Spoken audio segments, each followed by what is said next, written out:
राज्य मंत्री अजय कुमार मिश्र जी, फिजी के मंत्री education minister Aseri Radrodro, minister for multi ethnic affairs and sugar industry Charanjit Singh जी,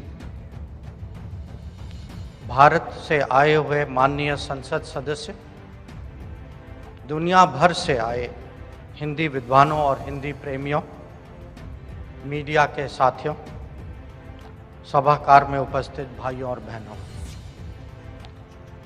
ये अत्यंत हर्ष का विषय है कि हम सब मिलकर 12वें विश्व हिंदी सम्मेलन का उद्घाटन आज नांदी में कर रहे हैं।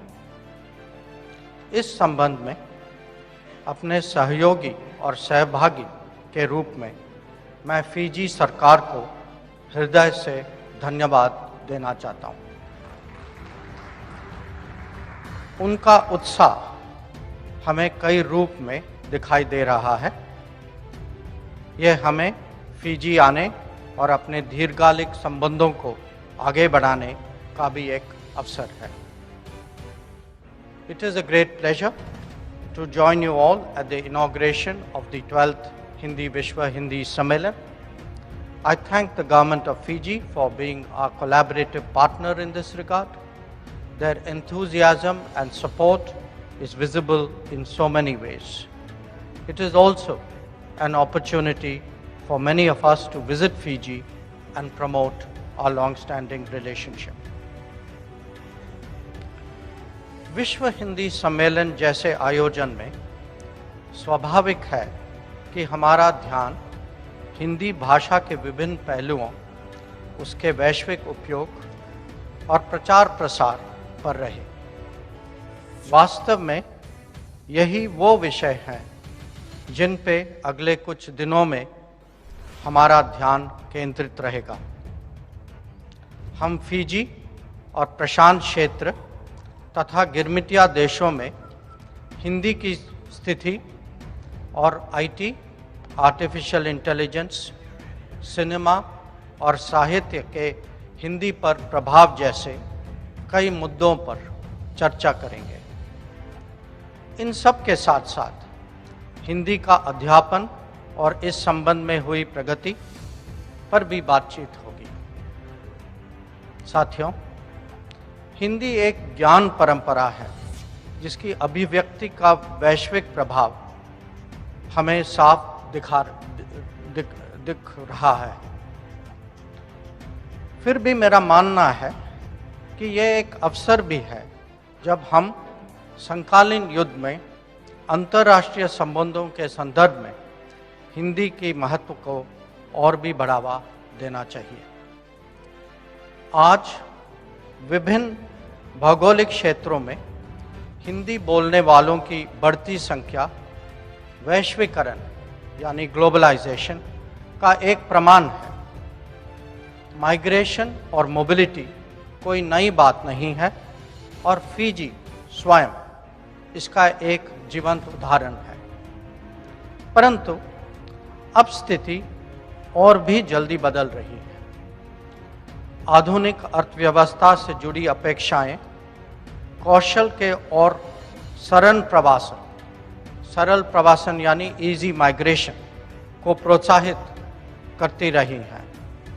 वास्तव में ज्ञान व्यवस्था की प्रगति के साथ साथ विश्व को प्रतिभा टैलेंट की बढ़ती मांग के लिए तैयार होना ही होगा। हम में से कई लोग विदेशी परिवेश से पहले भी जुड़े रहे हैं, आगे भी रहेंगे, वहाँ काम भी करेंगे, हो सकता है कि घर भी बसाएंगे। ऐसे में ये जरूरी है कि उन लोगों की पहचान और विरासत पर ध्यान दें जो अपने मूल संस्कृति से दूर हैं। और इन मुद्दों पर बल देने के लिए भाषा को केंद्रित करना एक प्रभावी तरीका है, क्योंकि भाषा एक अभिव्यक्ति से कहीं बढ़कर है। यह सचमुच में संस्कृति का एक प्रकटीकरण है। हम सभी को ये भी समझना होगा कि वैश्वीकरण का मतलब एक रूपता, यूनिफॉर्मिटी नहीं है, बल्कि विश्व की विविधता को स्वीकार करने से ही हमें इसका पूर्ण रूप से पहचान पाएंगे, लाभ उठाएंगे। सोचिए इसके बारे में। लोकतांत्रिक विश्व व्यवस्था का यही वास्तविक अर्थ है।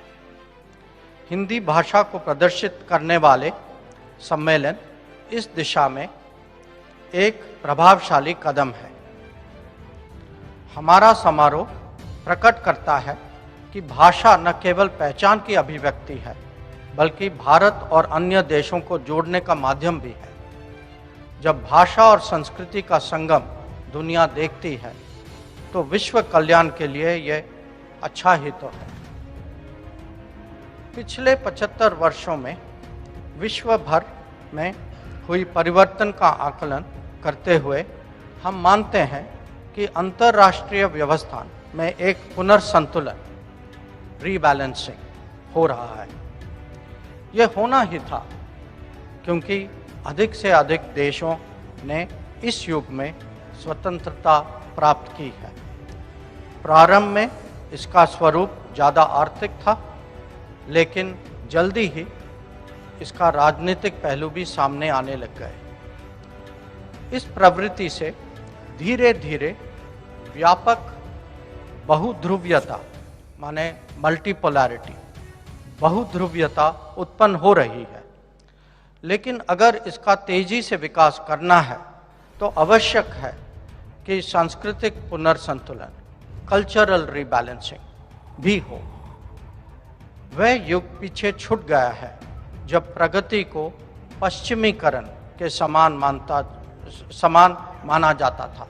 माने the era when we equated progress and modernity with westernization is behind us. ऐसी कई भाषाएं और परंपराएं जो कॉलोनियल युग के दौरान दबा दी गई थी, एक बार फिर वैश्विक मंच पर आवाज उठा रही हैं। ऐसे में यह आवश्यक है कि विश्व को सभी संस्कृतियों और समाजों के बारे में अच्छी जानकारी हो, और इसीलिए हिंदी सहित विभिन्न भारतीय भाषाओं के शिक्षण और प्रयोग को व्यापक बनाना बहुत जरूरी है। यह सम्मेलन ऐसे ही विचारों को साझा करने का उपयुक्त मंच है,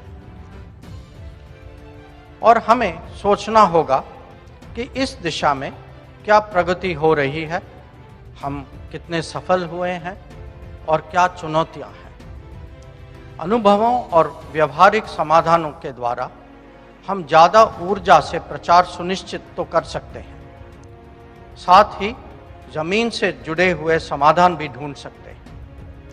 मैं इस बात पर विशेष बल देना चाहता हूं कि ये अपेक्षा अन्य भारतीय भाषाओं के प्रचार प्रसार पर भी समान रूप से लागू होता है। जैसा कि मैंने पहले भी कहा, भाषा और संस्कृति साथ साथ चलते हैं। मित्रों, इस अवसर पर हम उन लोगों को विश्व हिंदी सम्मान प्रदान करके सम्मानित कर रहे हैं जिन्होंने इन लक्ष्यों की प्राप्ति में असाधारण योगदान दिया है। वो हम सब के लिए प्रेरणादायी हैं और उनकी उपलब्धियां हमारे प्रयासों को और बल देगी।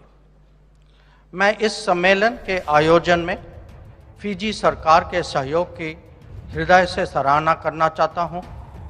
उन्होंने यह सहयोग न केवल व्यवस्थाओं में बल्कि हिंदी भाषा और हमारी संस्कृति के प्रति उनकी व्यापक समझ से भी प्रदर्शित किया है। गिरमिटिया दिवस का आयोजन भी एक ऐसा ही निर्णय है जिसमें संस्कृति का गहरा प्रभाव भी है।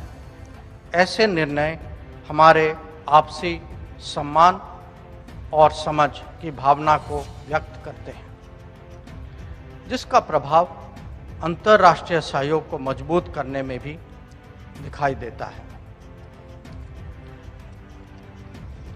Friends, I would like to express my deep appreciation to the government of Fiji for their support in holding this conference. This support is expressed not only in arrangements, but in the larger appreciation that they are showing to Hindi language and our culture. Significantly, the holding of Girmitya Day is also a decision that has strong cultural resonance. Such steps express our sense of mutual respect and understanding. They have a deep impact on strengthening international cooperation. Bharat ने आज़ादी के 75 वर्ष पूरे कर लिया है, जिसे हम आज़ादी का अमृत महोत्सव के रूप में मना रहे हैं। अब हमें अगले 25 वर्षों के लिए एक महत्वाकांक्षी पथ पर आगे बढ़ रहे हैं, जिसे हम अमृत काल कहा है। यह प्रधानमंत्री नरेंद्र मोदी जी की दूरदर्शी नेतृत्व का ही परिणाम है कि हम एक नए भारत, न्यू इंडिया का निर्माण होता देख रहे हैं। यह ऐसा भारत है जो बड़े से बड़े दायित्वों का निर्वहन करेगा और वैश्विक एजेंडा को आकार देगा। ये दुनिया के साथ अपने संबंधों को आगे बढ़ाएगा और वसुधैव कुटुंबकम की भावना का पूरा पालन करेगा। हमें पूरा विश्वास है कि आने वाले समय में भारत का अंतर्राष्ट्रीय योगदान और महत्वपूर्ण होगा और इस संदर्भ में भाषा और संस्कृति की और भी ज़्यादा अहमियत होगी। ये आयोजन एक कल्चरल ब्रिज, महामहिम राष्ट्रपति ने मुझे कहा कि ये एक सेलिब्रेशन उत्सव है जो घनिष्ठ संबंधों को बढ़ावा देने के लिए महत्वपूर्ण मंच बन चुका है। तो मैं अंत में आप सभी का 12वें विश्व हिंदी सम्मेलन में फिर से एक बार हृदय से स्वागत करता हूं। धन्यवाद। पिनाका। जय हिंद।